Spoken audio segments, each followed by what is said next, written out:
Events, the National Land Commission has maintained that the disputed Ruaraka land is private. Commission Chairman Muhammad Swazuri says the NLC approved payment of some 1.5 billion Kenya shillings for the land only after the Attorney General, Parliament, the Ministry of Lands, Ministry of Education and the courts confirmed the land was indeed private. Francis Mburu was paid the monies under investigation by the Ethics and Anti-Corruption Commission following the compulsory acquisition of the piece of land by the government. KTN's Rita Tinina begins our broadcast tonight. We are here to do our work. These cowards only who resign. We are here. Mimi niko hapa. Hamnitoi wala hamwezi kunifanya lolote. Staying put in the face of controversy over the Ruaraka land, the National Land Commission maintaining its position on the ownership of the land. The land is private land belonging to Mburu.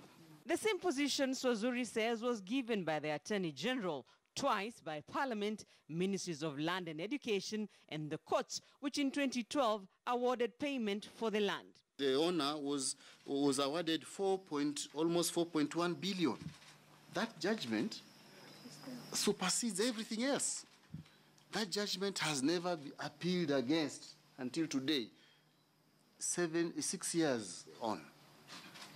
No one has come to say this is the wrong owner, this is the correct owner. Peter Mburu, through his company, Afrison Export and Import Limited, was paid 1.5 billion shillings by the government for part of the land on which Ruaraka High School and Drive-In Primary School stand. Swazuri says it is not the first time the government is acquiring land from the controversial piece. The GSU housing is there, it was paid.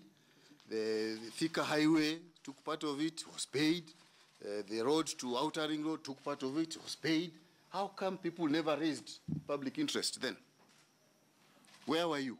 The Ethics and Anti-Corruption Commission is investigating Peter Mburu over the payment of the 1.5 billion shillings, which was deposited in different bank accounts. Once you have paid, it's up to you, it's your money. There is no law that allows us to follow people, whether they have put in 24 accounts, 100 accounts. It's none of our business. Our job is finished. Swazuri says the owner of the land never surrendered any part of it to the government. Let them parade to us. As we have paraded our documents everywhere, let them parade to us. We are the people who are dealing with land. We are the people who deal with compulsory acquisition. Let them tell us you are wrong because this is the deed of surrender. It is not there. Even the surveyor who was said to have done that subdivision has categorically denied. The letter is here. He never did any subdivision. So where are people getting this issue that there was a surrender? Rita Tinina, KTN News.